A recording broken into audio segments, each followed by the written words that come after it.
안녕하십니까, 박변입니다. 이 편입니다. 네, 리변입니다. 이런 편이 있나? 지금부터 시작하겠습니다. 와. 예. 오. 뭐 하는 거야? 진짜 이 아저씨.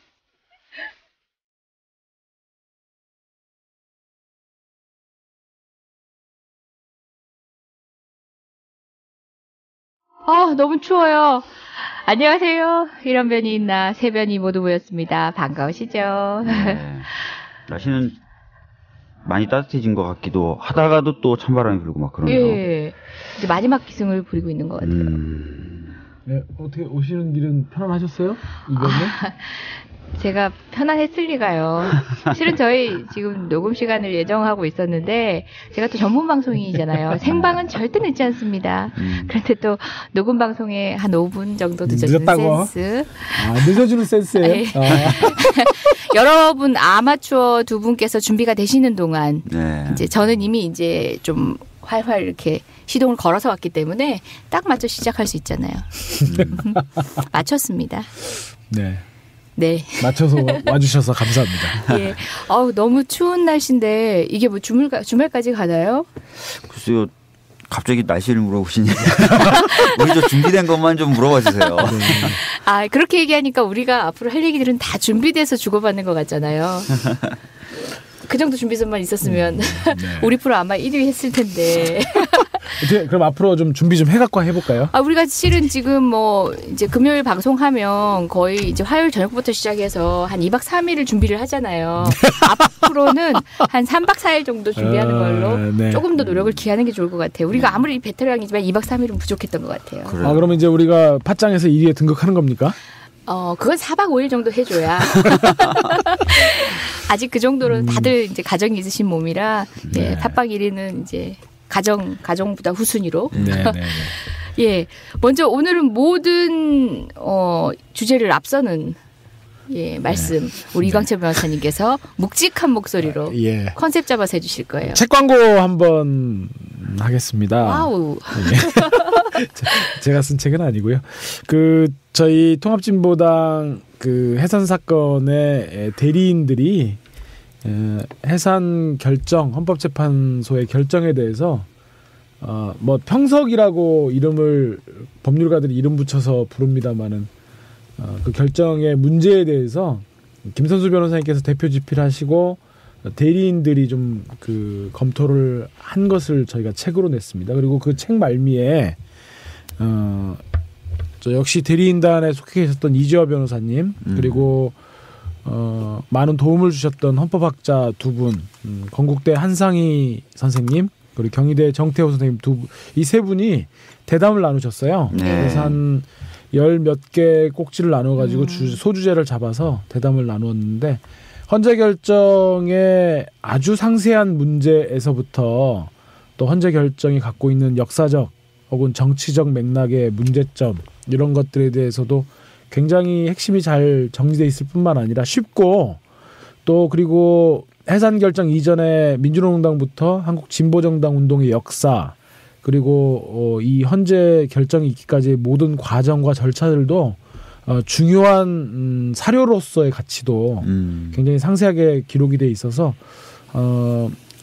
뭐 어떤 자료로서의 가치도 굉장히 있는 것 같고요. 그래서 한번 읽어보시면 헌재 결정에 대해서는 아마 이보다 더 지금까지는 이보다 더 잘 정리된 책이 없지 않는가. 그래서 한번 일독을 권해드리고 싶습니다. 아우 참 긴 말씀이셨는데 이분이 제목을 얘기해야 될 거 아니에요. 이 쉬운 책을 이렇게 어렵게 설명을 하세요. 이분이 항상 미괄식이세요. 저 두괄식을 좋아하는데. 통합진보당 해산 결정 무엇이 문제인가? 네. 문제는 많잖아요. 네. 그거 해야죠. 아까 뭐요? 단돈 10,000원. 10,000원. 10,000원. 그렇죠. 결론은 그거네요. 예. 책 이름과 책값. 예. 그렇죠. 이제 뭐 구체적으로 여러 가지 그냥 알토란 같은 결국 장황한 말씀하셨는데 통합진보당 해산 결정 무엇이 문제인가? 그렇죠. 맞습니다. 예, 사실 이제 주 저자는 대표 집필로 김선수 변호사님께서 하셨는데요. 전민변 회장님이고 이번에 정당 해산 대리인단 단장을 맡으셨던 천재적 법률가 김선수 변호사님께서 맡으셨는데 사실 이제 그분께서 대표를 집필하셨지만 사실상 그 재판을 엮어 온 것들은 우리 또 주인공으로는 우리 헌법재판관님들도 있으실 테고 또 여기 계신 이광철 변호사님과 저도 숟가락 좀 얹어 보려고요. 예, 이 책에 기여한 저희는 숟가락은 들고 있었죠. 그렇죠. 네. 예, 탄생에 기여한 그 여러 가지 뭐 법리적 쟁점 이러면은 헌법 우리가 굳이 알아서 뭐 잘못된 것 같아 뭐 이 정도에서 그치시는 분 있으실 것 같은데 한번 읽어보면서 과연 우리 헌법은 통합진보단 해산 결정을 통해서 본 우리 헌법의 모습일 수도 있어요. 예. 또 뭐 그런 뒷이야기 여러분들 언뜻 언론 기사에서 봤던 얘기를 풀스토리로 들으실 수 있을 것 같아요. 보실 수 있을 것 같아요. 예. 단돈? 10,000원. 그 오늘 11시에 사실 오늘이죠. 이제 내일 방송이 내일 나가니까. 네. 예, 목요일 오전에 2월 10일 출판 기념회가 있었죠. 목요일 11시 출판 기념 기자회견이 이제 있었습니다. 그래서 이제 각자 변호사분들도 이제 소회를 좀 밝히고 그랬는데 거기서 우리 대리인단 중에 신윤경 변호사님 계시잖아요. 신 변호사님이 이제 시크신. 그렇죠. 재판 진행 중에 기억에 남는 게 뭐냐. 이 신 변호사님이 관찰력이 참 좀 뚜렷하시더라고요. 대단하시더라고요. 그래서 저희는 이제 졸았다 이런 얘기는 했잖아요. 전에 이 변호사님은. 근데 신윤경 변호사님이 처음부터 유심히 봤는데, 그러니까 소장하고 주심인 이정미 재판관은 빼고 나머지 7분 아마 김희수 재판관님이 들어가신지 모르겠는데 나머지 분들이 이 조를 짰는지 4명씩 번갈아 가면서 꼬박꼬박 졸더라는 거예요. 자기가 유심히 봤는데. 그리고 이 두 사람은 한 사람은 절차 진행을 하니까 졸 수 없고 한 사람은 주심이니까 졸 수 없었는데 어느 날 봤더니 이 두 분도 졸음을 참지 못해서 그걸 안 졸려고 무지하게 노력하는 모습을 봤다는 거예요. 오늘 신경 변호사님이 그런 얘기 4명씩 조를 짰는지 번갈아 가면서 자더라. 그 심리에 있어서의 재판가의 정족수가 있는 게 아닌가. 그래서 이제 6명을 맞추려고 이렇게 눈치껏 봐가면서 이 재판을 무효로 하지 않기 위한 최소한의 숫자는 눈을 뜨고 있었다. 뭐 이런 평도 하셨던 것 같은데요. 아쉽게도 저는 그 자리에 없었습니다. 너무 안타까웠는데 사실 우리 대리인단들 오랜 시간 동안 고생 같이 하셨고 당시의 이야기들 여러분들께 들려드린 자리에 저도 함께 가고 싶었는데 저는 이제 어제 갔었습니다. 어제죠. 어제 그러니까 수요일 날 가신 거죠? 수요일 11시에 갔더니 이재용 변호사님이 오셨는데 준비가 안 돼 있어요. 아무도 없더라는 거예요. 아니 그 수요일 날 가셨어도 목요일 날 또 가실 수 있었잖아요. 제가 이제 수요일 일정을 미뤄서 목요일로. 가끔 그래요. 참. 제가 진짜 요새 정말 심각해요. 저희 이런 그 책에 단돈 10,000원짜리 책에 서문에 보면 이재정 변호사님의 말씀이 길게 인용이 돼 있습니다. 어떻게 혹시 보셨어요? 아직 못 보셨죠? 오늘 따끈따끈하게 오늘 나왔잖아요. 제가 딱 책을 현장에서 단돈 10,000원을 주고 사왔는데. 대리인들한테도 팝니까? 그럼요. 세상에 공짜가 어디 있습니까? 맞습니다. 네. 애들이 없습니다. 10,000원. 거기에 이제 김선수 변호사님이 PDF로 볼 수는 없나요? 저기 말씀하시잖아요. 김선수 변호사님이 이제 그 사건을 맡게 된 이제 경위를 쭉 설명을 하시는 게 있어요. 이정희 대표가 부탁을 해서 당연히 거기에 이제 그런 인상적인 구절이 그런 구절이 있더라고요. 그러니까 영화 라미제라블에 보면 그 바리케이트가 나오잖아요. 그 뒷골목에서 이렇게 바리케이트인데 마치 그 바리케이트를 지키는 한국의 민주주의라고 하는 바리케이트를 지키는 심정으로 이제 대리인단을 맡게 되었다. 그렇지만 그 과정이 순탄한 것만은 아니었다. 바로 그 점을 이재정 변호사가 마지막 결심 공판하는 날, 결심 재판하는 날 최후 변호를 통해서 얘기를 했다. 주변의 사람들이 나서지 마라. 이거는 너가 나섰다가는 다친다. 뭐 이런 그때 그런 얘기 하셨잖아요. 그때 이재정 변호사님이 그때 말씀하셨던 구술 변론을 그대로 옮겨놓으신 그 대목이 있어요. 굉장히 길게 나왔더라고요. 그래요? 야, 이재정 변호사님 글을 이렇게 쭉 옮기셨어요. 서문에. 이재정 변호사님은 한 100권쯤은 사셔야 되겠네요. 그게 아니라 저는 뭔가 요구하려고 그랬더니 그런 관점에서 봤었어야 하는구나. 네, 그래서 이재용 변호사님이 이제 그런 것들이 딱 이렇게 압축적으로 나와 있고 그래서 대리인들도 이 사건을 만든 것이 그렇게 순탄치만은 않았다. 지금과는 좀 더 달랐던 당시에 이제 이석기로 비롯되는 그 아로에 대해서 뭐 모든 TV만 틀면 정말 무시무시한 말들로 내뱉고 있던 당시잖아요. 맞아요. 이 결과가 그때 기억나는 뉴스 화면 중에 하나가 배경화면으로 간첩들이 산에 무기 숨겨놓은 그런 장면이 막 나오면서 비트. 예, 이석기 의원에 대해서 막 얘기를 하더라고요.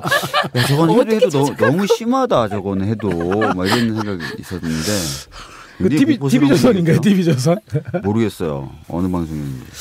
아 근데 이제 저는 오늘 이제 그 문득 그 이제 기자회견장에 앉아갖고 생각을 해보니까 결정문 보셨잖아요. 네. 결정문에 이렇게 무슨 증거 몇 호, 뭐 갑제 몇 호증에 의하면 이런 게 하나도 없어요. 아, 그러니까 저도 문득 그런 생각이 나더라고요. 그러니까 증거에 의한 사실 인정을 네. 하나도 한 게 없고 오늘 김선수 변호사님이 현장에서 말씀하시는데 지금도 증거 목록이 정리가 안 됐대요. 예.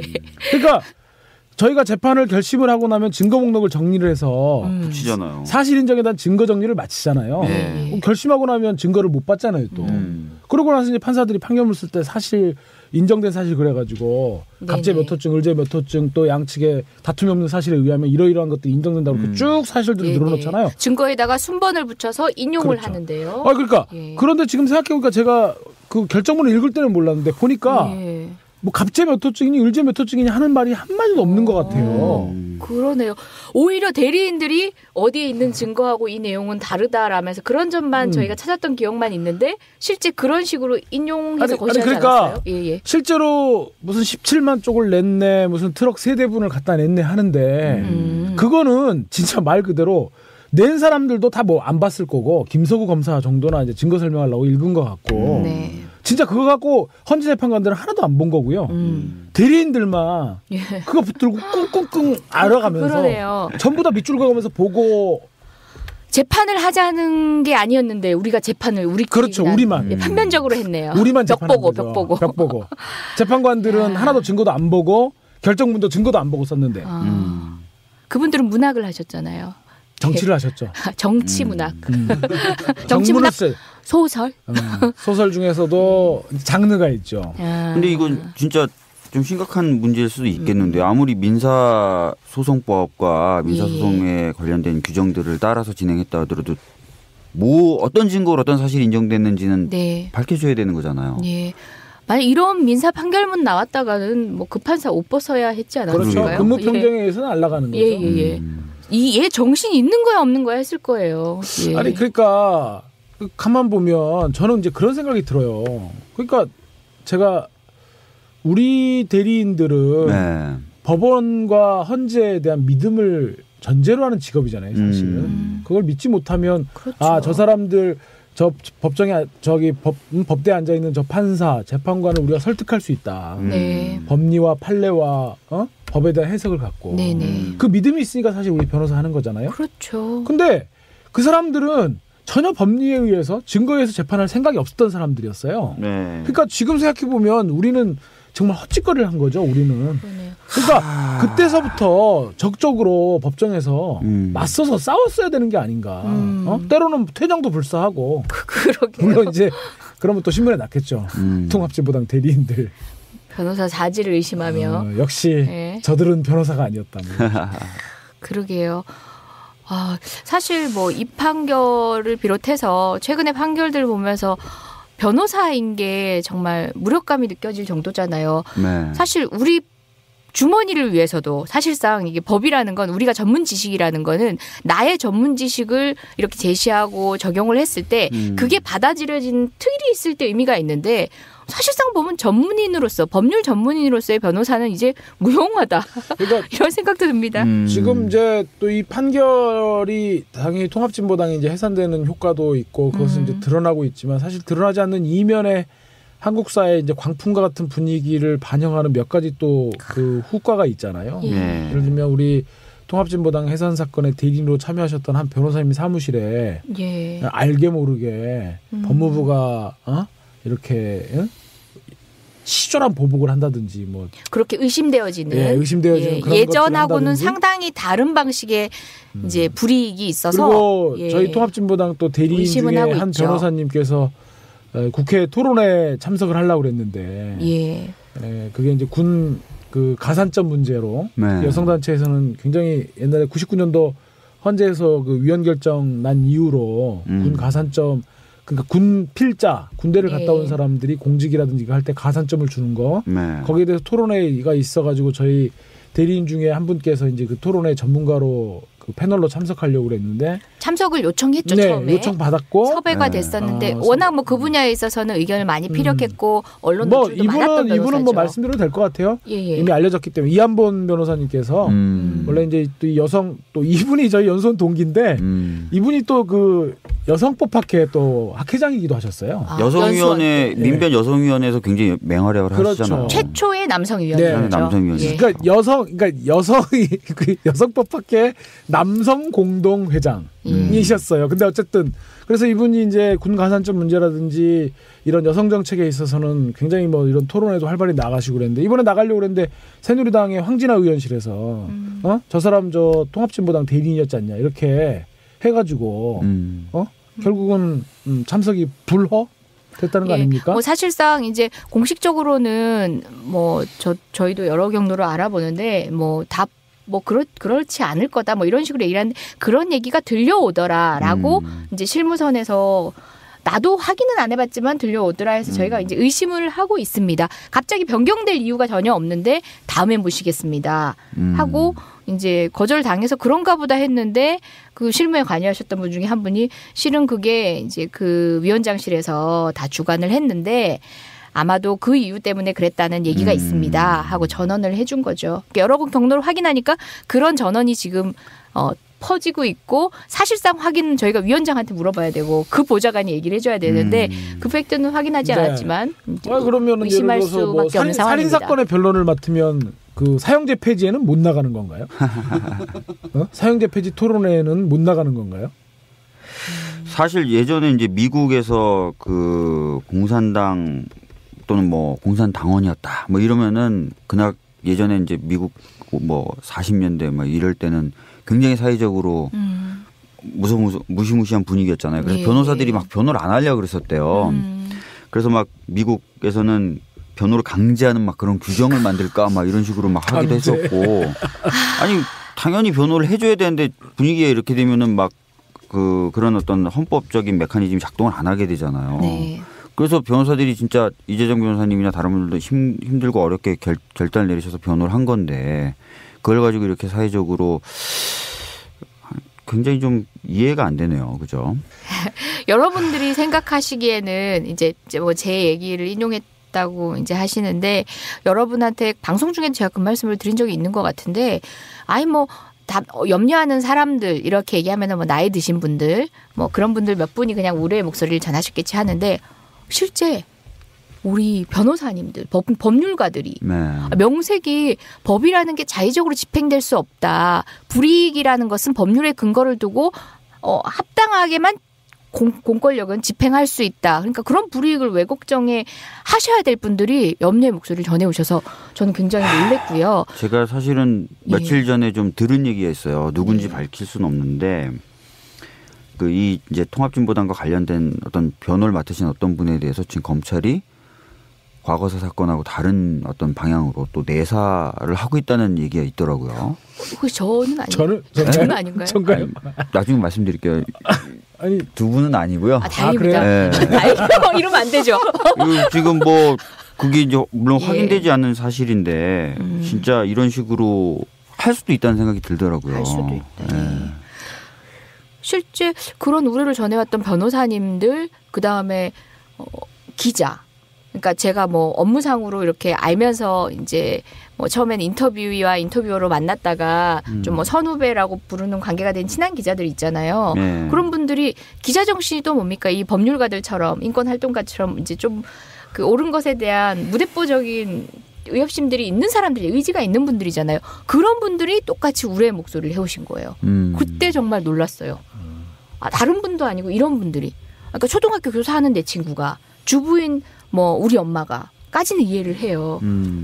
그랬었어요. 그게 아마 괜한 우려는 아니었을 것이다라는 생각이 들고 지금도 여러 경로로 작동되고 있지 않을까.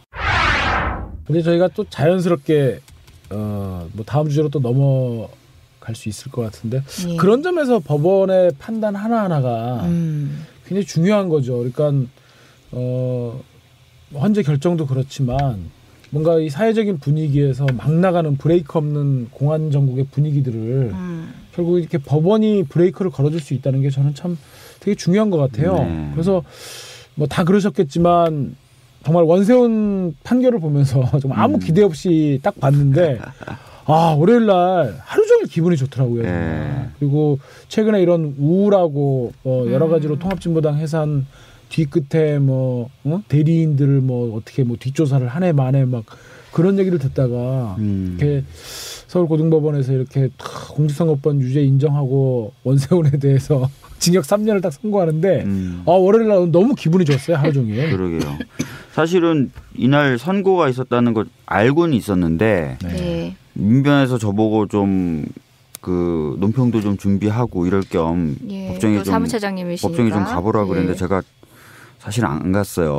왜냐하면 결론이 똑같을 것 같더라고요. 원세훈 웃는 모습 보기 싫어서. 사실은 가서 똑같은 얘기를 그 미어 터지는 데 들어가서 서서 듣고 있자느니 속 터질 것 같고 그래서 똑같을 것 같으니 나오면은 그때 가서 해보자라고 얘기를 했었는데 카톡이 막 오는데 약간 달라질 것 같다는 얘기가 자꾸 오는 거예요. 그래서 뭐가 달라지겠냐 했는데 진짜 실형이 나오고 심지어 법정 구속까지 바로 돼버리는 거였죠. 그러니까 신변 그런 얘기가 있더라고요. 신변 보호를 받아들인 거죠.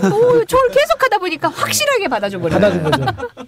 국가가 당신의 신변은 내가 향후 쭉 3년 동안은 그러게요. 그 들어갈 때 모습이 담긴 뉴스 화면 좀 보셨죠? 뒤에 이제 근데 그분들 정체는 뭐 하는 분들이에요? 모르겠어요. 근데 그 분들에 둘러싸여서 왔고 굉장히 여유 있는 표정으로 웃음을 띠면서 원세훈이 막 코트 자락을 날리면서 바람에 그러면서 이제 들어갔는데 현장 스케치한 기자들이 이제 기사로도 썼지만 얘기하는 거 보니까 상당히 당황했대요. 유죄 선고가 나오고 법정 손이 좀 떨렸다고. 그런 얘기를 들었는데. 자기도 전혀 예상을 못했었던 거죠. 그 현장에 박 변호사님이 가셨더라면 더 디테일한. 그러게요.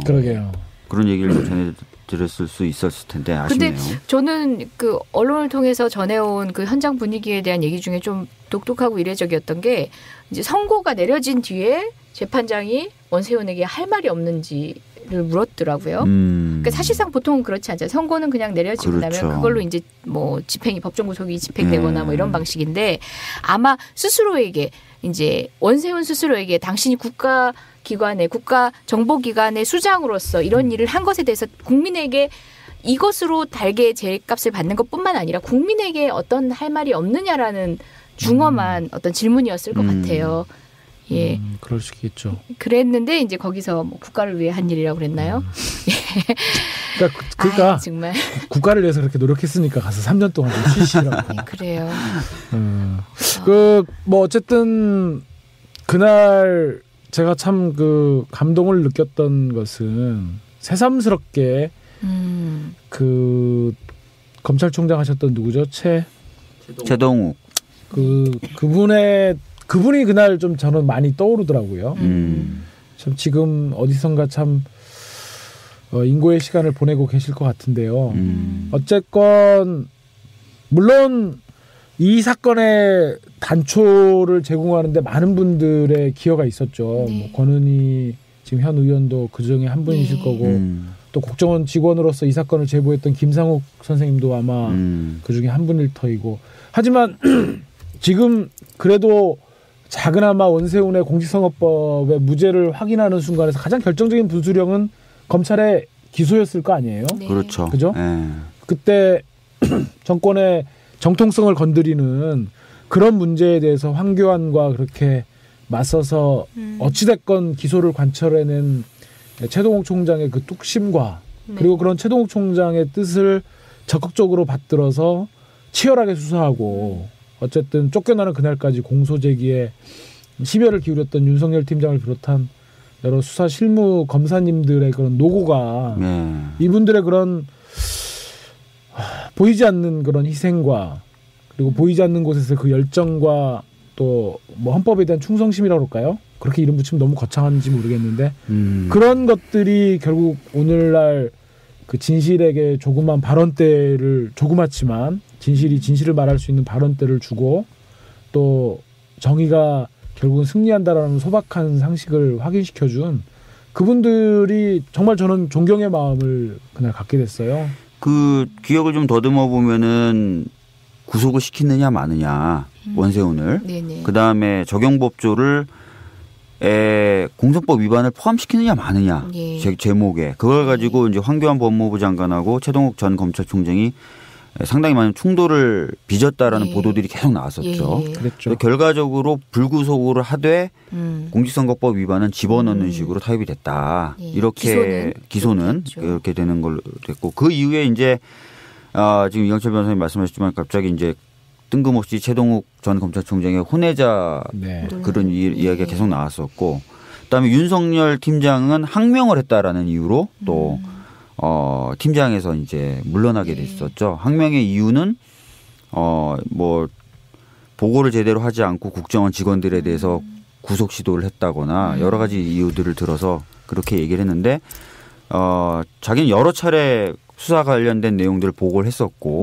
국정원 직원에 대한 어떤 구속이나 이런 것도 직접 집에 방문해서 상관의 집에 방문해서 아주 친절하고 세밀하게 여러 차례 설명을 했다. 공소장 변경부터 시작해서 다 모든 내용을 그런 식으로 또 얘기했지만 결과적으로는 물러났어야 됐고 물러나면서 이제 뭐 공소장 변경이나 이런 것들에 대해서도 또 하나의 타협을 이끌어낸 거죠. 자기가 물러나면서 할 수 있게끔 그렇게 했고 근데 그 뒤에도 이제 수사팀들이 하나하나씩 다 떠나잖아요. 떠나면서 앙상하게 남은 상태에서 이제 원래 이 수사를 정말 의혹을 가지고 끌고 왔던 사람이 남아있지 않은 상태에서 공판에 관여하는 검사들은 사실상 약간 그 경향신문하고 조선일보 기사 보셨어요? 이거 나오고 나서 검찰들이 약간 당황했을 수 있다. 이 유자에. 그러니까 그 멘트가 우리가 잘못했나 이거. 아니 그 멘트가 이제 와서 어쩌자는 거야.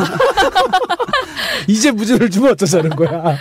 경향하고 그 조선이 동일한 방향의 글을 썼어요. 약간 검찰들 당황했을 거다. 이 유죄에. 왜냐하면은 의혹적인 검사들 다 떠나고 별 의혹 없는 검사들이 이걸 맡았는데 뜬금없이 유죄가 나왔다. 그래서 상당히 당황했을 것이다라는 그 글을 상반된 성격의 신문사지만 동일하게 썼다는 걸 보고 쓴 걸 보고 재밌었어.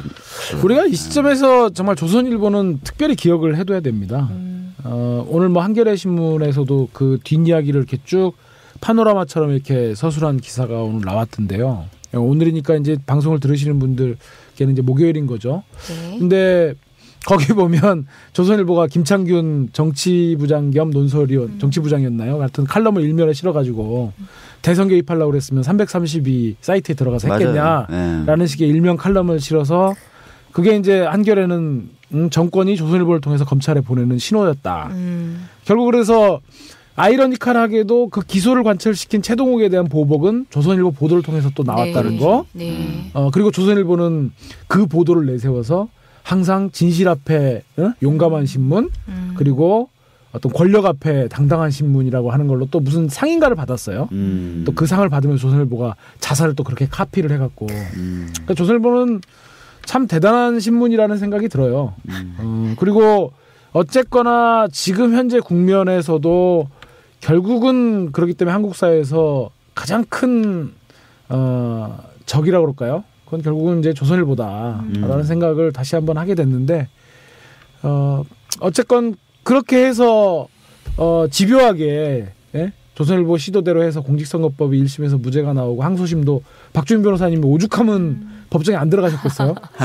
결과가 너무 예상이. 그러니까 박주민 변호사님도 이 사건을 계속 모니터링하시고 이번에 그 오늘의 유머 이호철 씨도 해서 또 고발도 하시고 이 사건에 대해서라면 사실 거의 당사자에 준하는 그런 정도 관심을 갖고 계신 분이 그 법정에 안 들어갔다고 하면 사실 누구나 다 예상을 안 했다는 얘기죠. 솔직히 예상한 사람이 여기 아무도 없잖아요. 네, 그러니까 저도 기자들도 장탄식을 했대요.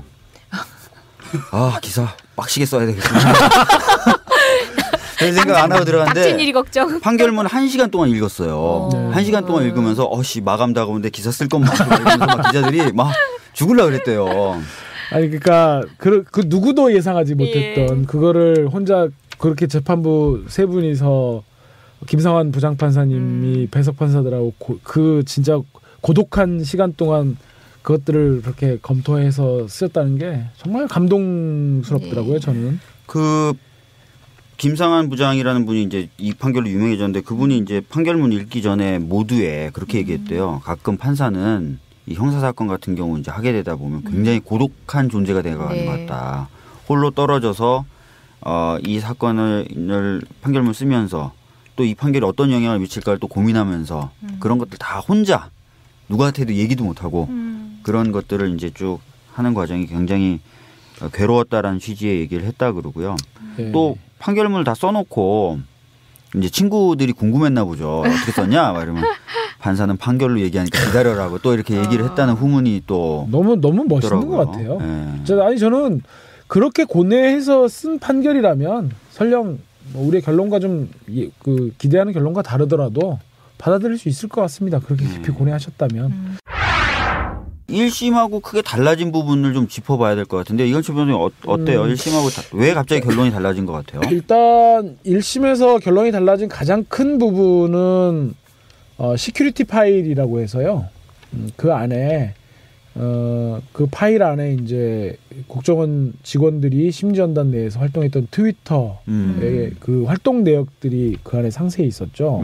근데 이제 저희 이 방송을 들으시는 분들께는 저희가 많이 얘기했던 이제 전문 법칙이라고 해서 형사 사건에서 증거는 법관의 면전에서 이렇게 말로써 혹은 법관의 면전에서 이렇게 확인이 되어야 하는데 그것이 아니고 전원의 형태로 그것이 문서든 말이든 이것은 증거로 삼을 수 없다라는 원칙이 있습니다. 그래서 그 시큐리티 파일이 국정원 직원이 이메일로 받은 것이었는데 국정원 직원이 법정에서 내가 이걸 이메일로 받은 것은 맞는데 누가 작성했는지는 모르겠다라는 취지로 얘기하니까 우리 형사소송법에 그렇게 전문 증거는 원 작성자가 법정에 나와서 자기가 작성을 했다는 사실을 인정해줘야 되는데 성립의 진정을 인정해야 되는데 그걸 성립의 진정이라고 하죠. 그래서 그것이 인정이 안 돼서 1심은 그것을 증거로서 배척을 했고 근데 이제 항소심은 원 진술자가 성립의 진정을 인정하지 않아서 증거 능력이 없는 것은 맞다. 하지만 형사소송법에 보면 또 이런 게 있습니다. 이게 고도의 그런 그것이 좀 신빙성을 갖고 있는 그런 것들은 성립의 진정을 인정되지 않더라도 예를 들어서 뭐 의사의 뭐 진료 기록부인가요? 이런 것들, 그다음에 통상의 업무 일지 같은. 그래서 그 진실성이 고도로 담보되는 것들은 성립의 진정이 인정되지 않아도 예외로 또 전문 증거임에도 불구하고 증거로 인정할 수 있는 그런 법적 근거가 있는데 이번 재판부는 우선 그래서 시큐리티 파일을 315조에 따라서 증거 능력을 315조라 하면 그거 이제 아까 말씀드린 이제 회계장부처럼 습관적으로 일상적으로 막 작성을 누군가가 조작되었을 가능성이 낮은 그렇죠. 쭉 쌓여 있는 것 같은 경우에는 그 사람이 그걸 일부러 막 조작해서 만들거나 했을 가능성이 떨어지잖아요. 업무상 계속 습관적으로 작성했던 것들을 그런 것들은 그냥 바로 증거로 저의 설명이 부족해갖고 두 분의 참고 있다가 빨리 얘기해 주세요. 그래서 그 부분이 하나 우선 바뀐 것이고 이 부분이 지금 이제 대법원에 올라가서 가장 큰 쟁점이 될 걸로 지금. 항소심에서 대선 개입 혐의가 유죄로 인정돼 법정 구속된 원세훈 전 국정원장이 오늘 대법원에 상고했습니다. 원 전 원장 측 변호인인 이동명 변호사는 마치 재판부가 국정원이 선제적으로 선거 관련 글을 올린 것으로 판단했다며 원 전 원장은 심리전단에서 무엇을 하고 있는지도 자세히 몰랐다고 주장했습니다. 두 번째로 바뀐 부분이 그거죠. 이제 1심에서 이범규는 선거에 영향을 미칠 의사가 있었으면 변론으로 하고 어떤 선거에 어떤 그 공무원으로서 선거 개입이 아니었다라는 취지로 판단을 했는데 이번 재판부는 그런 것들이 공직선거법상의 공무원으로서 직위를 이용한 선거운동이라고 해당한다라는 거. 그것은 또 역시 마찬가지로 첫 번째 말씀드렸던 그 트위터의 그런 내용들이 증거로서 인정됨에 따른 또 연관이 또 있기도 하고요. 이게 보니까 그 트위터 계정이 더 늘어난 거죠. 인정된 트위터. 그렇죠. 왜냐하면 그 첨부 파일에 트위터 계정들을 다 써놨는데 그래서 그 트위터 계정들까지 증거로 포섭이 되면서 그 트위터 계정들이 날랐던 글들까지도 다 포섭이 되는 거예요. 그 내용을 면밀히 살펴보면 선거 개입을 부정할 수 없는 그렇죠. 근데 이번에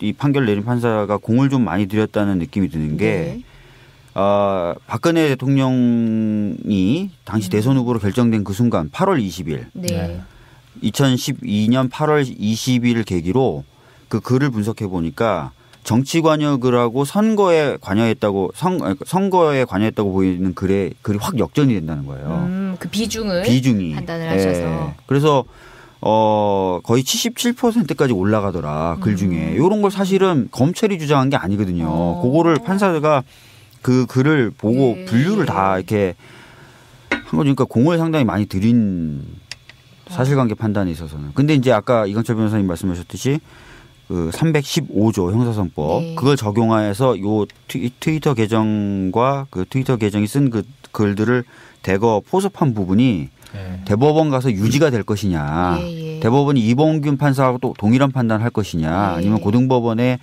그러니까 이범균 부장판사처럼 판단을 했다는 건 313조죠. 네, 그렇죠. 그걸 쓸 거냐, 아니면 고등법원에 315조를 들었는데 그 315조를 쓸 것이냐. 형사소송법 313조와 315조를 아시게 됐습니까? 313조가 아니면 어떡하죠? 전문법칙에 대한 그 조항. 그냥 그걸로 아시는 걸로.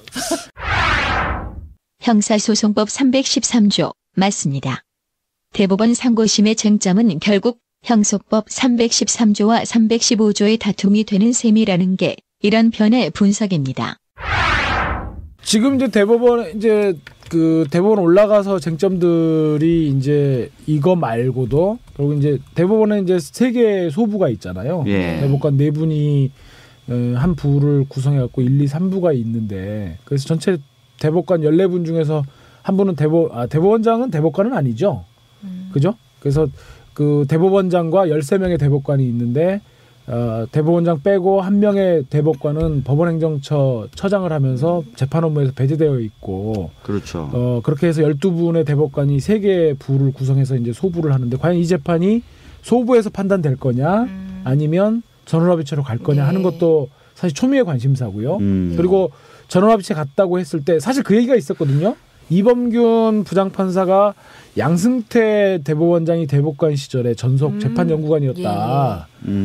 그렇기 때문에 어떻게든 1심에 이범균 부장판사가 원세훈 재판에서 내린 결론은 어떤 식으로든지 양승태 대법원장과 어떤 양승태 대법원장과 어떤 식으로든 연관이 있을 것이다라는 얘기들이 있었는데 과연 그렇다고 한다면 전원합의체 가서 양승태 대법원장은 과연 이 사건을 어떻게 끌고 갈 것인지도 사실 주목해봐야 될 포인트라고 생각해요. 어떻게 예측하세요? 자, 지금 대법원의 꼴을 들여다보시면서 이제 어렵죠.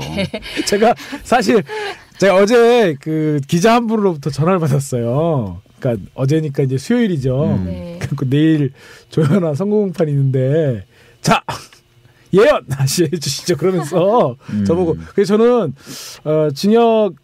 제가 1년 6월에 징역 1년에 집행유예 2년 정도 사실 말씀드렸거든요. 그래서 항로 변경에 대한 사회적 비난도 받을 만큼 받았고 이제 어쩌고 그래서 오늘 시력이 나오는 걸 보고 아 내가 멀었구나. 그럼 한번 질러보세요. 그건 아니겠다 생각해 볼게요.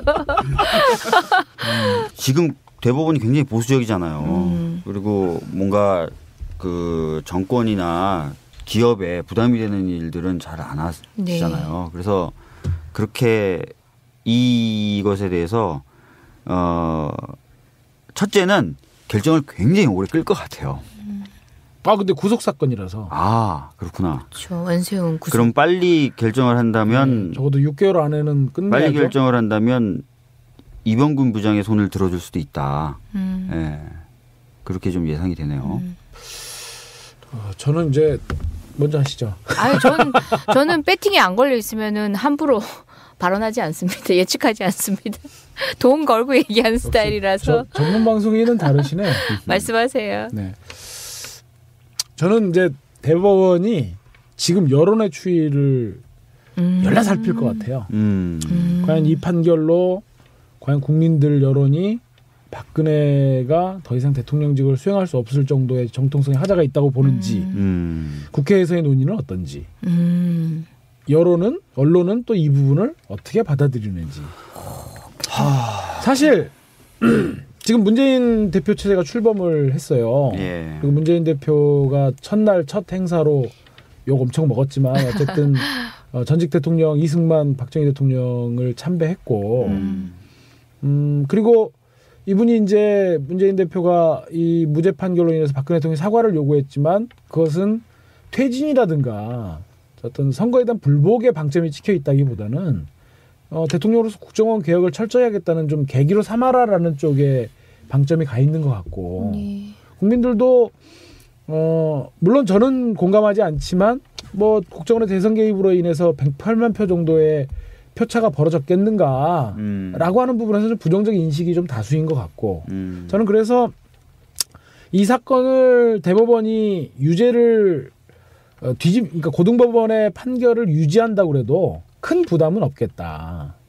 큰 부담은 없겠다. 그래서 더 여론의 향배를 살피겠지만 어찌됐든 박근혜는 더군다나 지금 사실 지난번에 그 정리해고 쌍차 정리해고 판결을 고등법원에서 뒤집었던 건 대법원이 가지고 있는 하나의 친기업적인 그리고 앞으로도 계속 한국 사회에서 권력으로 남을 기업에 대한 확실한 신호였기 때문에 고등법원 판결에도 불구하고 깬 것 같고요. 지금 박근혜는 어차피 지는 애잖아요. 더군다나 20% 지지율을 보이고 있고 이제 최근도 그렇죠. 레임덕으로 인해서 이제 날아갈 정권이기 때문에 고등법원 판결을 유지하는 것에 대해서 대법원이 정리해고와 같은 그런 부담감은 전혀 없겠다. 오히려 불멸의 자본인데 그렇죠. 한시적 권력. 그래서 그렇죠. 똑똑한 분들이네 그분 참. 그러니까 만약에 이 사건이 구속 사건이 아니라면 부담스러워서 질질 끌다가 다음 정권 때나 어떻게 좀 문재인 대통령 되면은 그냥 검찰의 그 원세훈 항소 기각하고 또 뭐 김무성 대통령 이거 끔찍하다. 진짜 끔찍하다. 그러니까 뭐 새누리당 정권이 또 재창출되면 그때 가서 또 고민해 보기로 할 텐데 구속 사건이어서 그런 부담은 있고 그래서 여론의 향배를 살펴서 항소 원세훈 쪽의 항소를 좀 상고를 기각하는 쪽으로 가지 않을까 하는 조심스러운 생각이 있습니다. 배팅이 안 걸렸는데도 제가 이렇게 줄줄줄 얘기하는 걸 보니까 저는 전문 방송이 되긴 글렀군요. 아니 김상환 부장판사는 어땠을까요? 본인의 이 판단이 대법원 가면 어떨 거다. 그러니까 판결문을 보니까 굉장히 공들여 쓴 아까 이제 박주민 변호사님도 얘기했는데 공들여 쓴 흔적이 보여요. 그러니까 그 315조를 적용함에 있어서도 관련 판례들을 다 분석하고 그렇게 해서 이 시큐리티 파일 자체가 고도의 진실성이 담보된다라고 하는 그런 부분들을 입증하기 위한 논증을 굉장히 좀 정치하게 하려고 노력하셨더라고요. 제가 그거에 대해서 뭐 정치하다 이렇게 평가하기에는 저도 좀 조심스럽고 그래서 분명히 그런 부담이 있었겠죠. 여기서 만약에 깼을 때 그것이 정권에 주는 부담 그리고 대법원이 갖고 있을 부담들을 생각해서 대법관들을 설득할 수 있는 정도의 논리를 배치했다. 전개하시지 않았나. 판결문을 쭉 읽어나가면서 그런 생각이 좀 들더라고요. 그래서 쉽게 깨기는 어렵지 않겠나. 그런 생각이 좀 들었습니다. 여튼 이분은 뭐 그런 식의 계산을 하시거나 그럴 분은 아니었던 것 같아요. 예를 들어서 이제 불구속으로 해서 그러니까 집행유예를 주는 방식으로 가되 유죄는 인정하고 그 공직선거법도 유죄는 인정하고 불구속 방식으로 가서 대법원이 차라리 끄는 방식으로라도 당장 이제 원심의 입장과 동일하게 가지 않도록 하는 그런 뭐 꽤는 안 부리신 것 같긴 해요. 그냥 솔직하게 본인의 법적 판단대로 하시고. 부분도요. 우리가 김상환 부장판사님의 그 깊은 고뇌를 엿볼 수 있는 대목이에요. 만약에 공직선거법의 유죄를 인정하고 집행유예를 준다? 그거는 법관으로서 저는 자존심이 허락하지 않을 것 같아요. 우리 국기를 문란하고 정말 국민의 주권 행사를 흐트러뜨리게 해서 대의제의 근간을 흐트러뜨린 그거를 인정하면서 인정 안 했다면 모를까. 인정했는데 집행유예를 준다고 하는 건 그게 원칙이긴 한데 워낙 이제 대법원이라는 복병이 있는 상황에서 양심적인 판사는 별의별 생각을 다 해봤을 것 같아요. 그렇겠죠. 테이블 위에 다 올려봤을 것 같다는 생각이 들어요. 제가 문득 기사 검색을 방금 하다가 김상환 부장판사 친형이 뭐 알고 보니 국정원 고위 간부 출신이라고 그 대선 개입 사건 판결 영향 줄까 봐 친형과도 연락 끊었다는데 뭐 작년까지 국정원에 근무를 했었다네요. 아무튼 분명히 뭐 이제 하나의 판결로 모든 걸 뭐 다 칭송하고픈 생각은 없지만 분명히 법관으로서 스스로가 어떤 자세로 판단이 임해야 되는지는 확실하게 알고 계신 분인 것 같긴 합니다. 저는 정말 이런 판사님들이 아직까지 계시기 때문에 그나마 대한민국이 이렇게나마 법치 국가로서 민주주의 국가로서 유지되고 있는 것이 아닌가 이렇게 생각이 들고요. 참 뭐 그러니까 세상 사람들을 단순히 몇 가지로 이렇게 막 니 편 내 편 가르고 이렇게 재단하는 게 굉장히 위험한 일이어서 조심스럽지만 어쨌든 최동욱 전 검찰총장이나 윤석열 지금 현재 검사 네. 그리고 이런 김상환 부장판사님 같은 분들이 이런 법률가들이 계셔서 저는 이분들이 무슨 나의 결정, 나의 판결로 어느 특정 정파의 유불리 이런 거는 아니었을 걸로 생각해요. 법률가로서의 양심. 드러나서 내 눈앞에 보여지는 이 사실을 갖고 어떤 것을 인정하는 것이 법률가의 양심에 가장 맞는가.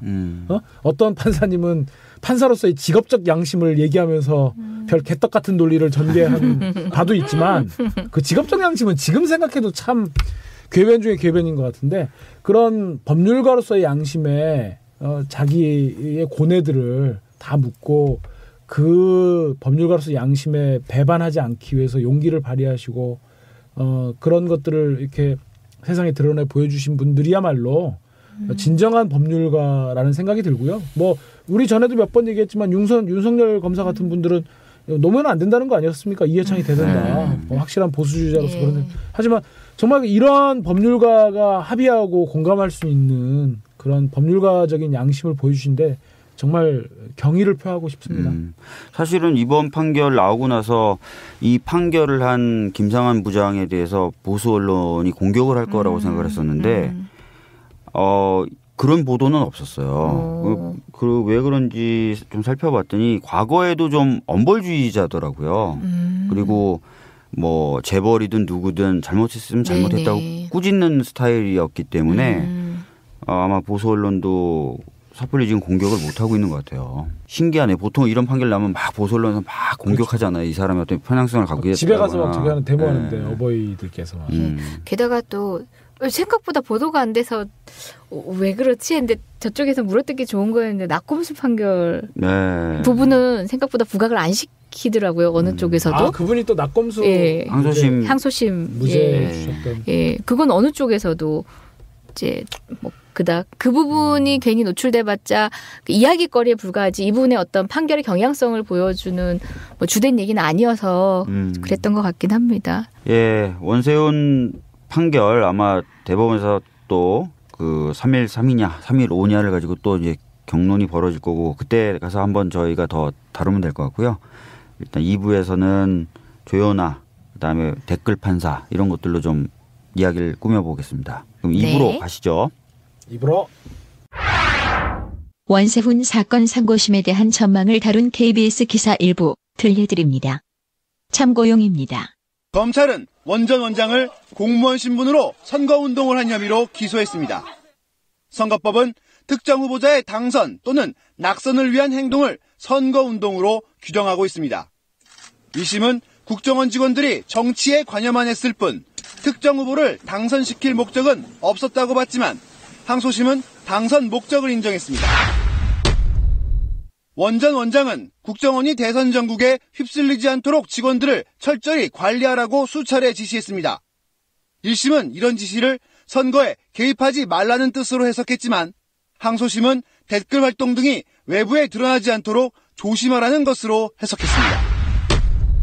정리하자면 대법원으로 넘어간 이번 사건은 어떤 법리를 어떻게 적용하느냐에 따라 다툼이나 해석의 여지가 무척 클 수도 있다는 겁니다. 방금 들으신 내용과 앞서 세 변호사들이 설명한 형법 315조, 313조 적용 원리 등 거의 모든 대목이 대법원의 역할인 법률심의 영역이기 때문입니다.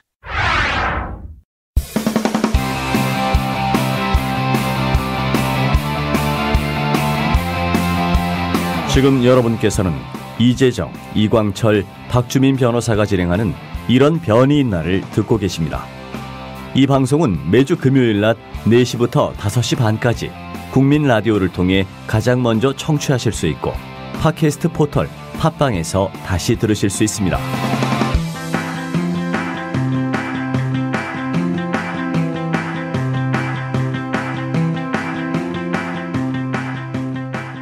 네, 2부 시작하겠습니다. 지금부터 본회의를 개정하겠습니다. 네. 좀 단상에 계시는 단상의 국기를 향해서. 예, 그래야 국제시장 봤어요. 국제시장. 네, 국민들의 국제시장이 못 봤어요. 아니, 진짜 한번 꼭 볼만하다. 그러니까 이게 한국 전쟁 이후로 우리 이전 세대, 우리 부모님 세대가 어떻게 살아오셨는지에 대해서, 그러니까 너무 박근혜가 설레발을 쳐가지고 사실 영화에 대해서 좀 그쵸. 편견과 선입견을 갖게 한 측면이 없잖아 있는데. 세시봉을 볼까 하다가 근데 세시봉이 너무 이렇게 산만한 것 같더라고요. 이렇게 예고편을 봤는데 그래서 국제시장을 봤는데 정말 많이 감동받았어요. 특히 그 흥남철수 장면은 정말 참 좀 뭔가 압도하는 그런 게 있더라고요. 인간의 실존적인 그런 모습들에 대해서. 어쨌건 저희가 땅콩 얘기할 건데 국제시장으로 잠깐 빠져나가서. 국제시장에 땅콩을 많이 파나? 아이 참. 마카다미아? 이런 변이 있나? 마카다미아죠. 예. 우리도 이제 굳이 뭐 이런 변들을 얘기해야 될 필요가 없어질 때 되면 우리도 좀 문화적 콘텐츠로 이런 방송 계속 가볼 수도 있지 않을까요? 그러게요. 예, 언젠가 우리도 딱딱한 범 얘기만 하기에는 정말 문학적 소양과 예술적 감각이 그죠 깊이가 좀 있는 사람들이잖아요. 아니 있는 분이고 뭐. 예. 박 변호사님은 어떻게? 저는 뭐 그냥 뭐. 그래요. 예. 그러니까 국제시장에 대해서 뭔가 굉장히 이제 진한 어떤 여운이 있으신 것 같은데 제대로 표현을 못 하시네요. 그러니까 소양이 없어서. 그럼 우리 이제 몰상식한 이런 변들, 그러니까 상식이 한쪽으로 몰려 있는 거지. 몰려 있다, 그래서 범 얘기를 몰려 있다, 몰려 있다, 몰리예요. 예, 범 얘기로 다시 우리의 상식, 몰려 있는 상식으로 다시 돌아가서 이야기를 나눠보겠습니다. 먼저 무슨 얘기할까요? 조연아에 대해서, 그러니까 오늘, 그러니까 들으시는 분들에겐 어제. 저희가 막 녹음하고 있는데 1년의 실형이 선고가 됐어요. 선고 소식이 전해지네요. 아까 일부에서 이혁철 변호사님이 집행유예를 예상하셨는데 예상을 깨고 이제 실형이 선고된 거죠. 그 두 분은 어떻게 예상하셨어요 어제? 그러니까 수요일 날? 저는 관심이 없었어요. 관심이 없어요. 죄송합니다. 저는 저도 기자에 전화 받고 이제 실형이 선고될 것 같았어요. 그래요? 예, 이게 몰아가는 분위기가. 우리는 또 그렇게 한 번 또 발동 걸리면 쭉 가는 게 또 있잖아요. 요 사건은 좀 그렇게. 그건 있었잖아요. 이 사건이 사실은 막 여론에 의해서 막 몰려가면서 재판부도 이거 실형 안 하면 굉장히 그렇죠. 재벌 봐주기가 되는 것 같은 그런 분위기가 좀 있었어요. 근데 그런 패턴의 사건이라.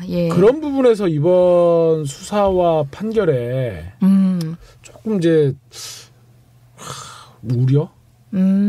참 단어 선택에 되게 신중하게 되는데. 표현은 참 안 되고 계시지만 어떤 점인지 알겠어요. 뭔데요? 찰떡같이 알겠어요. 계속 얘기해 보세요. 네. 아니 그러니까 저는 이제 제가 어제 집행유예를 예상했던 것은 가장 크게는 물론 조연아가 그동안 그 과정에서 보여줬던 행태들은 어느 것 하나도 마음에 들지는 않습니다. 네. 뭐 사과도 흉내만 내는 것 같고 그리고 박창진 사무장님의 그 절절한 호소에 깊이 공감하고요. 저도 노예와 같은 그런 굴종을 강요했다. 어떻게 무릎을 꿇려요. 그 무슨 매뉴얼인지 그걸 설령 위반했다 한들 그런 사람을 무릎 꿇리는 그런 행태들에 대해서 저도 누구보다 분노하는데 과연 이게 물론 구속에 대해서는 저는 아무런 이견은 없는데 이게 실형을 과연 살릴 만한 사안인지는 조금 의심이 되더라고요. 더군다나 우리 법원이 일반적으로 보이는 양형의 이런 패턴이라든가 이런 것들을 봤을 때 더군다나 조연아는 그동안 이미 여론에 의해서 굉장히 많은 비난을 받았잖아요. 한 인간으로서는 감내하기 어려운 비난이었을 거고 또 그 비난은 합당한 비판도 있었겠지만 우리 사회 어떤 여론몰이라고 하는 그런 것 측면도 없지 않아 있었던 것 같고 저는 솔직하게 말씀드리면 그런 게 좀 있었던 것 같아요. 이때가 기억하시겠지만 문고리 3인방에 그렇죠. 문건 유출과해서 청와대가 진짜 곤욕스러워서 그러니까 예전에도 보면은 그 청와대가 곤욕스러울 때는 또 다른 것들을 찾아내더라고요. 황제노역 같은 경우. 그것도 사실 황제노역도 비난받아야 충분하지만 종편에서는 황제노역을 굉장히 집중적으로 보도를 했죠. 네네. 우리는 살아있는 언론이다. 우린 부정의한 걸 심판한다라는 식으로 계속 그걸 보도했는데 정작 그 무렵에 있었던 다른 국정원 관련된 이야기라든지 이런 것들은 전 찾아볼 수가 없게 돼버리는 그런 상황이 됐었고. 하여튼 뭐 그렇다고 해서 그 조현아가 이번에 1년 실형을 받은 것이 뭐 잘못됐다거나 이런 측면보다는 그렇죠. 우리의 수사와 재판 또 이 속에서 양형들이 형평의 관점에서 좀 문제는 없는지 좀 저는 생각해볼 점이 있다고 생각되고요. 또 하나는 기억나시겠지만 이게 영장을 청구하는 과정 그리고 재판 과정이 조금 이례적이었어요. 예를 들면 영장을 검찰이 청구한 게 12월 24일인가 그랬잖아요. 그렇죠. 12월 23일인가.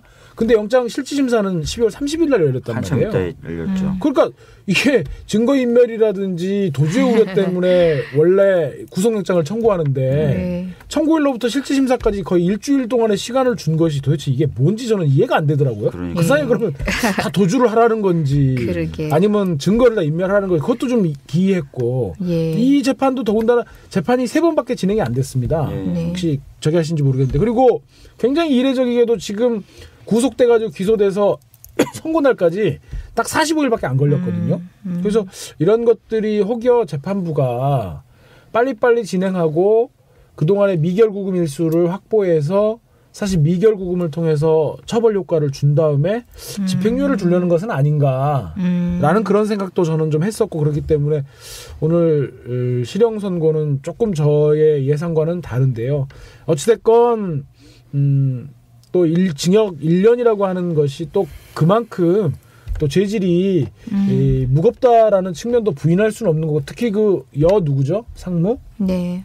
그 상무는 징역 8월을 선고받았던데 집행유예에서 집행유예 아니고 실형인가요? 네, 실형 선고받았던데 특히 이 사건은 대한항공이 정말 잘못한 것은 그렇게 해서 돌아와가지고 이후에 증거를 인멸하고 박창진 사무장이라든지 관련 승무원들의 입을 막으려고 했던 맞습니다. 시도가 더욱더 사실은 죄질이 나빴죠. 그리고 그 핵심에 그 모시기 상무가 있었던 것이고 그렇기 때문에 차제에 이번 기회에 대기업들, 자본 권력들 이런 사람들이 가불관계에서 을을 거의 노예처럼 부리고 이런 부분에서는 특별한 문제인식들을 좀 각인하는 그런 계기가 되었으면 저는 그런 바람이 좀 있습니다. 저는 다 두 분 말씀에 동의하는데 일단 예측이 저는 실형을 예측했고 이제 이야기는 이런 몰아가는 분위기 때문에 실형인 것 같다라고 얘기를 했는데 그럼에도 불구하고 이 사건은 실형이 나올 만한 사건이었냐라는 이광철 변호사님이 말에는 이제 좀 다른 의견인 게 일반인이라고 생각해보면 당연히 실형이겠죠. 그렇구나. 일반인이라면 뭐 위기나 위력을 통해서 그렇게 할 리도 만무했겠지만 비행기가 그런 일이 생겼어. 그러면 이건 애누리 없이 실형이죠. 근데 이게 통상의 재벌이 이제 이런 방식으로 어쨌든 뭐 이 죄는 처음이지만 유사하게 법정에 섰을 때 예에 비추어 보면은 이 정도 살고 뭐 이 정도 여론의 문매를 맞았으면은 실형이 아니었을 것 같다는 경험 내에서 비추하신 말씀이라면 동의를 하지만 그렇지 않고서는 일반인이었다고 상상을 해봐요. 애누리 없이 실형이죠. 그건 조금 의견을 저의 짧은 단견을 지적해 주셔서. 저는 진짜 저는 그럼 여론의 문매를 만든 건가요? 저는 근데 왜 이런지 모르겠어요. 전 진짜 우리 이광철 변호사님이 굉장히 애정하거든요. 우리 이제 박주민 변호사님은 존경해왔고 이제 깊이 애정을 많이 줘서 전 형평을 위해서 최근에는 정말 열중하고 있어요. 이광철 변호사님 애정하는데 열중하고 있는데 왜 자꾸 이광철 변호사님을 구박하게 되고 그럴까요? 원래 그 어린아이들 보면 좋아하는 아이들 꼭 치마를 드신다든지 고무줄을 끊는다든지 그런 행위들 하잖아요. 그래요. 제 치마가 이렇게. 아우 상투적이다. 정말 또 받아주고. 아우 정말 위트가 없어 위트가. 무한하신데. 자 이어가시죠. 애정해 주세요. 애정 많이 하고 있다고 너무 혼내지만 마시고. 아니요 이게 어느 순간 컨셉이 되고 나니까. 좀 애정도 그런 식으로만 표현이 돼. 사실 저 지금 제가 여러분들은 보이실 리가 없겠죠. 제가 지금 가운데 앉아 있고 저희가 카페에서 녹음을 하고 있는데요. 제가 우광철 좌주민을 하고 있습니다. 근데 저는 이런 자리 되게 불편해요. 제가 중심에 있으면 되게 어색하고 불편한 게 전 양쪽으로 이렇게 돌아보는 것도 싫고 저는 그냥 멀리서 이렇게 한 사이드로 이렇게 내려보는 거 좋아하거든요. 멀리서. 예. 멀리서. 아예 그래서 영도자적 지위. 구석 자리 좋아하고요. 저도 사진 찍을 때 보면 늘 가짜리 쓰고 좀 그런 사람인데 이 자리가 되게 불안해요. 왜 그런지 아세요? 왜요? 늦게 오셨잖아요. 아, 그래서 이 자리가 빈 거군요. 그런데 이렇게 마이크로 얘기를 하면서도 자꾸 우리 박주민 변호사님을 보게 되는 횟수보다는 거의 이광철 변호사님 보면서 얘기를 하게 돼요. 나의 이 애정의 기울기는 왜 이럴까? 고민 좀 해보고 결론을 말씀드리도록 하겠습니다. 제가 분발하도록 하겠습니다. 예. 저의 애정을 갈구하시는구나. 저도 더욱더 분발하겠습니다. 저를 좀 덜 보시게끔. 그러니까 걱정이 되니까 그런 거 아니에요. 예. 또 어디가 사고 치는 거 아닌가. 자, 본론으로. 우리의 상식으로 다시 몰입해서. 이게 참, 저는 이번 판결에 대해서도 이제 또 이재용 변호사의 말씀을 들으니까 또 그런 측면에서 제가 미처 생각하지 못했던 측면을 지적해 주셨고요. 그런 측면에서 우리 사회가 건강하려면 저는 특히 언론과 검찰, 법원이 바로 서야 된다.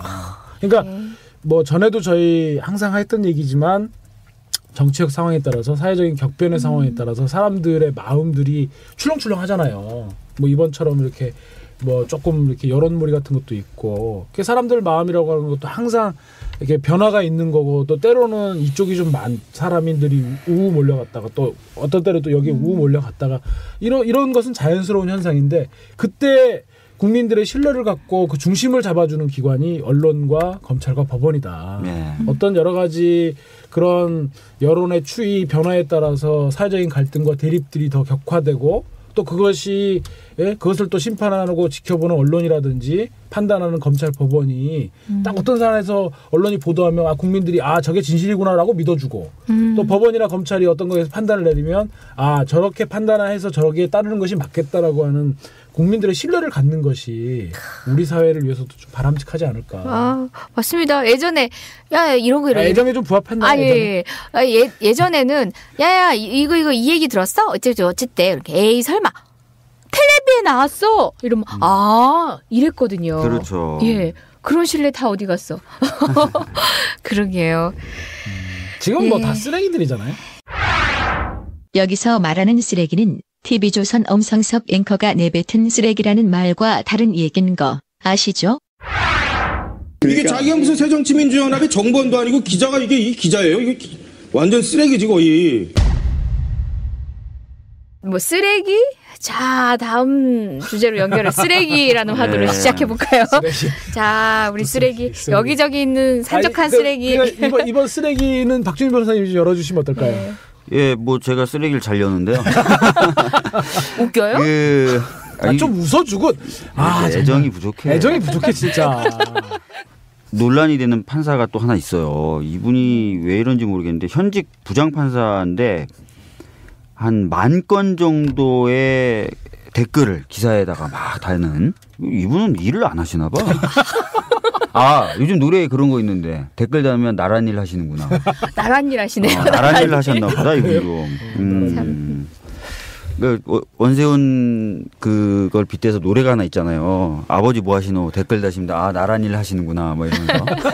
이분도 이제 나란 일을 열심히 하셨던 것 같아요. 1만 건 정도의 댓글을 막 달았는데 이 내용이 좀 약간 경악스러워요. 그러니까 판사도 개인적인 자격으로는 의사 표현이 충분히 가능하고 또 할 수 있죠. 근데 다른 게 아니라 내용이 너무 약간 몰상식에 가깝다는 느낌을 받을 정도예요. 예를 들어서 집회에 나가거나 이런 사람들에 대해서 막 머리를 어떻게 해버려야 되겠다. 이런 식으로 쓴다든지, 또는 노무현 전 대통령에 대해서 굉장히 폄하하는 그런 글을 쓴다든지. 저는 가장 충격적이었던 거, 박통, 전통 때 물검문 했던 게 좋았던 듯. 그런 것도 이게 얘기고요. 인권적 마인드를. 빨갱이 한 놈 잡는데 위조증 문제 되겠나. 이런 얘기도 얘기하고, 촛불 폭도들도 그때 다 때려 죽였어야 했는데 안타깝다. 이건 개인의 어떤 정치적인 의견과 본인의 직업적 양심은 별개로 간다라고 보기에는 너무 인권 관련적이고 그러니까 법의 기준에서 허용할 수 있는 선을 넘었다. 그러니까 법률을 판단하는 입장에서는 이런 표현이 있고 난데 이 사람이 지금 누군지 우리 국민들은 모르잖아요. 법조인들은 나름 뭐 짐작하시고도 계신 분들도 뭐 있는데 신상이 좀 털려 계시던데요. 예, 그래요. 그런데 이런 분 누군지 모르겠지만 이분이 있는 법원을 신뢰할 수 있겠습니까? 사실 이게 어떻게 노출이 됐는지 모르겠지만 법원으로서는 조치가 필요하지 않을까 하는 생각도 드네요. 뭐 비슷한 사례 우리 각각 뭐였죠? 짬뽕. 가까새끼 짬뽕. 예. 그 사례와 비춰보면 지금 어떤 방식으로 갈지. 우리 사무장님. 예. 진짜 우리 사무장님. 동안 사무장님. 사무장님의 이 소회가. 예, 소회. 궁금해요. 진짜. 예. 진짜 이재용 변호사님 말씀하신 것처럼 박통 전통 고문 언급한 건 정말 경악할 만하고요. 이분 보시면 일베라고 불리는 무리들의 사고방식을 그대로 갖고 계신 것 같아요. 예를 들면 광노현 벌금 3천만 원을 선고했던 판사분이 저도 그분께 재판을 한번 받았었는데 하여튼 부장판사 계세요. 근데 그거에 대해서 판사가 전북 정읍 출신답게 눈치 잘 보고 매우 정치적 판결을 했네요. 이렇게 얘기를 하고 지역 감정. 김부겸에 대해서 전라도에는 저런 정치인이 없다. 설령 하나 있다면 친박계 이정현 정도인데 그나마도 새누리당 소속이고 김부겸도 옛날 한나라당 출신이라는 거. 전라도가 안 되고 민주당이 안 되는 이유. 그다음에 세월호 유가족이 새누리 앞에서 웃더니 뒤에서는 신상을 요구한다 그래서 촛불 폭도적 미쳐 날뛰는 꼴이 가관이네. 저 XXX들 쇠망치로 박살 내볼고 10단계로. 이런 식의 표현들을 하고 그래요. 또 하나 촛불폭도 표현. 경찰한테 극한의 세파의 피질로 죽을 짓 하던 촛불폭도들 그때 다 때려 죽였어야 했는데. 와. 이런 분이 법대 위에 계신다.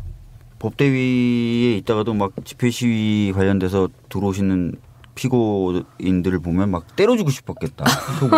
그렇죠? 죽이고 싶었겠다. 극단적이다 정말. 이 균형 감각 이분이 그냥 법대 위에 딱 올라가면 본래적 균형 감각이 되살아나서 전문 법조인으로서 이제 정말 눈을 가리고 편견 없이 재판을 하셨을까요? 그러니까 그러기에 사실 인간으로 어렵겠죠. 그러니까 이 사건에 대해서 이제 기자들이 저한테 가끔 몇 번 전화를 해서 물어보는데 기사 쓰기가 참 애매하다는 거예요. 공무원의 개인의 표현의 자유나 개인의 사상의 자유는 또 보장을 해야 되는데 그래서 이걸 비난하기도 어렵고 비판하기도 어렵다. 어떠냐. 그래서 저 같은 경우는 공무원들도 개인의 어떤 정치적인 의견이나 이런 것도 표현할 수 있다. 개인 자격으로는 충분히 그건 다 보장이 돼야 된다. 근데 글 쓴 내용을 좀 보니까 이런 소양을 갖고 계신 분이 부장판사를 하고 있다면은 약간 법원의 판결에 대한 신뢰가 떨어질 수도 있다. 그리고 알게 모르게 영향을 미칠 텐데 판결에 상당히 걱정된다라는 얘기를 좀 했었어요. 방금 얘기한 것처럼 집회 시위는 기본권 행사인데 기본적으로 범죄가 아니라 그걸 때려 죽일 정도의 어떤 범죄로 보고 있다는 점이라든지. 그러니까 저는 오히려 이제 이분께 저도 공무원들 공자들의 정치적인 의사 표현 부분에 대해서는 허용하고 제한을 두지 말아야 된다는 입장에 찬성하는데 이분의 케이스에서 우리가 좀 눈여겨볼 부분은 이분은 익명으로 했어요. 다른 사람들 자기를 드러내지 않고 그러니까 예를 들면 이전에 어떤 판사들의 표현이 문제가 됐던 사안들은 자기를 드러내고 했잖아요. 서기호 지금 의원도 그렇고 저희 사무장님도 그러시고 다 드러냈단 말이에요. 그러니까 그런 것들이 바로 자기의 존재가 자기는 판사다. 그런데 이렇게 현안에서 생각한다. 이거였는데 이분은 그 사람이 누군지 몰랐어요. 근데 문제가 돼서 알아봤더니 판사였던 거예요. 그러니까 그런 측면에서 보면 이분의 내심의 성향들이 더 알려지지가 않았던 거죠. 법정에서는 딱 앉아갖고 고고한 척. 그러면서 머릿속에서는 저 새끼를 내가 때려 죽이고 싶다. 이런 생각을 하고 있었던 거죠. 그러니까 오히려 우리가 공직자라고 하는 것들의 뭐 이렇게 연결성이라든지 어떤 기준들을 요구하는 것이 그것이 비판의 대상이 되고 뭔가 그러려면 알려져야 되는 거잖아요. 근데 알려지지 않고 이런 것들을 마구 표방했다는 점에서 저는 좀 다른 케이스들하고 좀 그 이전의 케이스들하고 좀 다른 것이 아닌가. 단순한 정치적 편향을 드러낸 것이 아니라 이거 정말 인권적인 영역, 어떻게 보면은 인권 옹호자로서 직업적 사명으로 뭉친 사람이라면 서로 개인적으로 활동하더라도 오히려 그걸 교정하는 역할을 했음직하는 게 상식적이잖아요. 맞아요. 아니 무슨 여름철 성범죄 증가 기사 관련해서 미니스커트 입고 다니는 여자들이라든지 이 용산 참사를 보고 실수로 집단 분신 자살하면서 경찰 한 명 애꿎게 같이 죽은 사건. 그러니까 법률적인 판단이 같이 되고 있는 사건에 대해서 이런 식으로 인권 수준에 한참 미달하는 발언을 했다는 건 이건 분명히 법원의 조치가 필요해요. 지역차별적인 댓글도 많이 썼어요. 네네. 그러니까 뭐 전북, 부안, 전라도 시민의 상식이란 그러니까 안도현 시인 선거법 위반 혐의 관련된 기사 댓글에 예. 전라도에서 시민의 상식이란 새누리당에 대한 혐오감. 너도 김영철 변호사처럼 뒤통수 호남 출신인가? 뭐 이렇게 삼성 특검 관련된 기사에 댓글 쓰고 이분은 또 지역적인 어떤 그런 폄훼나 폄하도 스스럼 없이 이제 댓글로 쓸 수 있을 정도의 강한 그런 혐오감을 갖고 있다는 거잖아요. 예. 특정 지역에 대해서. 이분이 뭐 쓴 글은 여러분들 다 인터넷을 통해서 지금 같이 보고 계실 것 같은데요. 사실상 이제 법원의 조치가 어떨지 한번 지켜보고 싶은데요. 어떻게 보세요? 또 예측을 한번. 법원에서는 징계는 할 것처럼 얘기는 하고 있대요. 예. 그리고 사실상 지금 업무를 중단한 상태다 이렇게 지금 네네. 얘기가 나오고 있네요. 근데 그 수위가 어느 정도인지 모르겠어요. 근데 대법원에서 나온 얘기로는 판사도 개인적으로 이런 댓글 쓸 수 있다. 이렇게 얘기하고 이게 뭐 재판으로 연결이 된 거냐. 뭐 이런 얘기들도 나오긴 나온다 그러더라고요. 그러니까 징계 수위가 낮을 수는 있을 것 같아요. 네. 이 시점에서 하나 이제 돌이켜보고 싶은 게 연수원에서 판사 임용권의 성적에 들었는데 판사로 안 가고 그 민주노총 법률원에 계시다가 예. 다 아마 아실 겁니다. 두 분도 국선 전담을 하고 나서 이제 한 경력법관을 지원했던 한 변호사님이 한 분 계세요. 있죠. 예. 근데 대법원이 그분의 판사 임용을 거부했거든요. 그렇죠. 뭐 성적도 저희 연수원 동기여서 저도 아는데 성적도 뭐 판사들의 일반적인 성적보다 훨씬 높았고 여 변호사님이시죠. 예. 그래서 뭐 탑 몇 위에 들었던 그런 한 자리 숫자로 네. 알고 있습니다. 한 자리 숫자 뭐 상도 받으셨던. 그렇죠. 저희들이 봤을 때 인간이 아닙니다. 네. 그렇죠. 아니, 거기서 가장 근접하신 분이 우리 공신. 아이고 이분도 네, 숫자로는 뒤로 밀리십니다. 그때 우리 저 대법원이 밝혔던 것은 그거였어요. 뭐 드러내놓고 명시적으로 말은 안 했지만 그분이 뭐 민주노동당 그때 당적을 갖고 있었던 적도 있었고. 그렇죠. 그래서 판사로서 가져야 될 국민적인 신뢰 이런 것에 부합하지 않는다라는 것을 이유로 좀 들었던 거였거든요. 저는 그때 그 대법원의 판단을 비판했지만 그래 민주노동당의 비판적인 혹은 민주노동당의 적대적인 국민들이 있기 때문에 그런 건 아예 뭐 이해 못할 바는 아니다. 이제 그런 생각을 했었는데 과연 이 사안으로 와서 봤을 때 과연 지금 법원이 판사도 댓글을 달 수 있다는 식으로 뭉치는 것이 그때 사례와 비교해서 과연 합당한가 하는 부분에서는 근본적인 문제 제기를 하고 싶고요. 네. 과연 법원이 정말 늘 입버릇처럼 말하는 정치 권력으로 또 초연한 국민 기본권 보장의 최후 보루라면 이런 식의 극단적인 그리고 균형감을 상실한 인식을 갖고 있는 판사들은 걸러내는 것이 맞지 않는가. 아니면 그것들을 순화해서 뭔가 대안을 마련해서 내놓든지 좀 그런 것이 필요하지 않을까 그런 생각이 듭니다. 이건 명백히 다릅니다. 정치적인 의사를 표현한 것과 또 다르고 그럼요. 단순히 욕설을 썼다든가 비하적 발언을 그냥 일방적으로 표현하는 방식을 취한 것과도 달라요. 분명히 이거는 법률을 적용할 때 쓰는 인권적 마인드가 결여된 상황을 여실히 보여주고 그렇죠. 있는 거기 때문에 이거는 카카스키 짬뽕하고는 전혀 차원이 다릅니다. 헌법에 위배되는 생각을 갖고 있는 거잖아요. 그러니까 집회 시위 나온 사람들은 폭도다.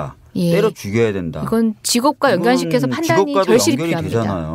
그 적절하지 못한 소양과 신념을 갖고 있는 것 같다는 생각이 들어요. 예.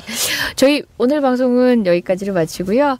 다음 주에도 저희가 어떤 얘기를 하게 될까 하는데 늘 이렇게 저희가 다뤄야 될 얘기들이 생산이 되고 있습니다. 예. 다시 찾아뵈면서 오늘은 이렇게 인사드리겠습니다. 고맙습니다. 네, 감사합니다.